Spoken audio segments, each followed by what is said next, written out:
Thanks. What is going on at the City Ground? Is history repeating itself? It's looking that way at the moment, yeah. I mean, I'm one of the ones that's surprised. Following 2 seasons we've hung on by the skin of our teeth. At this season, it's just gone from strength to strength, and I just think the start to the season really got a really good base to where we are now, and it reminds me so much of going back to the 94-95 season when we actually finished 3rd in the Premier League ourselves. So it's kind of replicating it. It's getting there, isn't it? It must be so exciting for you all as fans as well this season. What would Cloughie have thought of all this? Well, I think he'll be looking down now thinking that, you know, he's watching the team play. It's very, very, very similar to when he was manager. I mean, the rules were so simple, and it looks like the team at the moment are soaking up so much pressure because we had a problem the last 2 seasons where we were conceding too many goals, especially from outside the box. Now we've got someone who can stop the ball going in the goal, and 2 centre-backs that are not afraid to edit and kick it, old-fashioned style, and then get up the pitch. And we're such a good counter-attacking team with the pace. And we've got a great player in Morgan Gibbs-White in midfield, well, striker, whatever position you want to call it that he plays. But what I love about him, epitomises the team at the moment, is that every single game he comes off the pitch, he can hardly breathe because he works so hard. And I think that is a great platform for a team when you've got someone like Morgan's with the talent that he's got. Yeah, he certainly seems a real leader in that, doesn't he? A real leader, which you always need in a team. Charlie Baker is with us. Hello. Proper club, innit, Forest? Proper club, proper fans, brilliant fans, proper kit. The kit's always good, isn't it? And I always like a football club where the City, you've got 2 choices of teams. You've got one that's a really good team, and the other choice, Notts County in this, is like when your mum... It's like when your mum says, like, what's for pudding, mum? Oh, ice cream or an apple. It's like that, you know. It's unbelievable, isn't it? So yeah, proper club, proper team. And the fact that Nuno has come in and had such massive success, absolutely brilliant success, is about the Spursiest thing I can imagine. Because he was a massive flop at Spurs, wasn't he? And it was Spurs' fault. Brilliant. Which sort of makes up for that semi-final you lost against them in many ways. I've lost the crowd. Final. Shouldn't have brought it up. So that's good. But I've got a question for Norm. Mark, you got 452 league appearances, 1 goal. 1 goal for Sheffield Wednesday. Tell us about the goal. Well, Brian Laws was my manager, who I actually played with at Forest. Yeah. He signed me on loan at Sheffield Wednesday. It was coming towards the end of my loan period. 3-2 down against Southampton at Hillsborough. And I thought, you know, 92 minutes, maybe I can get on the end of this one. So I decided to ignore Brian Laws, like I did when I played with him.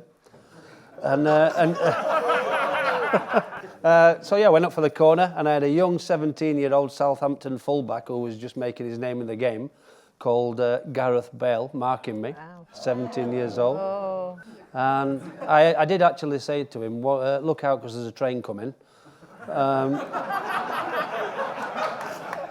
I managed to get on the end of the corner from Chris Brunt and edit in the goal.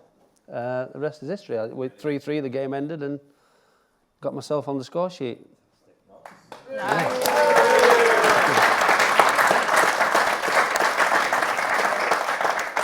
You made 303 appearances for Nottingham Forest. You saved a lot of penalties in your time. Gary Lineker saved one from him.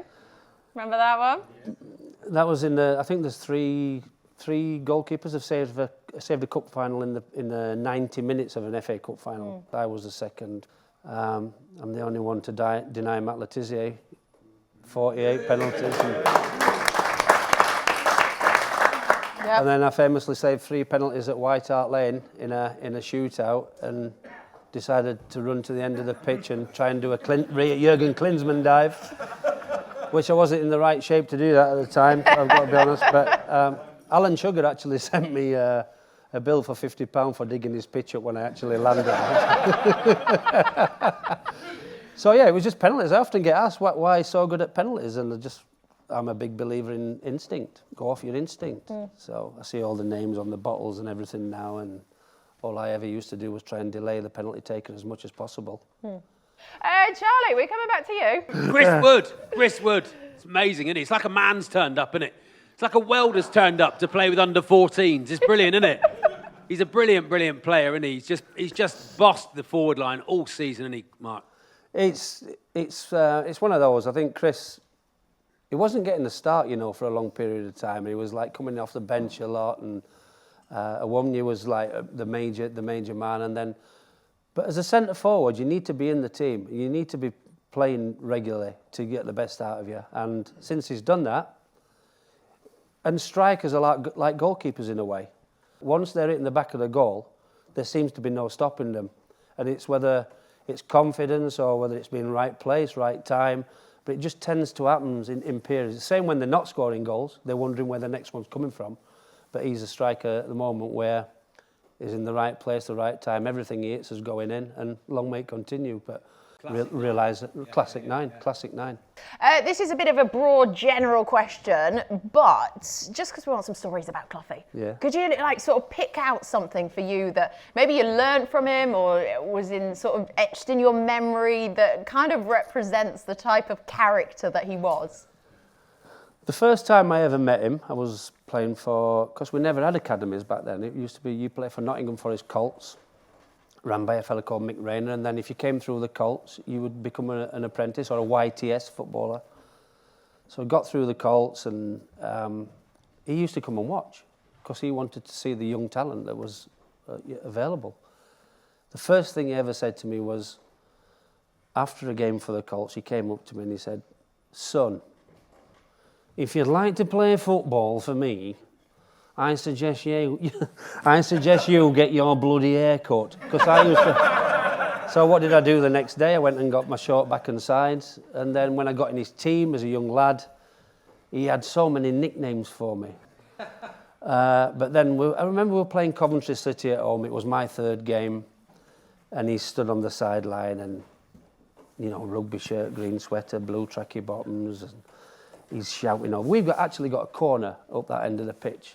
But he's ignoring the corner and he's shouting at me. "Jigsaw! Jigsaw!" So I thought, well, he's obviously shouting at me. So I thought, well, I'm going to go and see him on Monday morning if we win this game. So we won the game, and I thought, right, Monday morning, 9 o'clock, that's the best time to see him. We just won on Saturday. And I walked in and he stood there in rugby shirt, green sweater, blue tracky bottoms, pair of wellies on, squash racket in his hand. He looked at me and he said, "What can I do for you?" So I goes, "Well, that's why I'm here, boss. All the nicknames, all these names you're calling me on Saturday, you're shouting over in my direction when we've got a corner.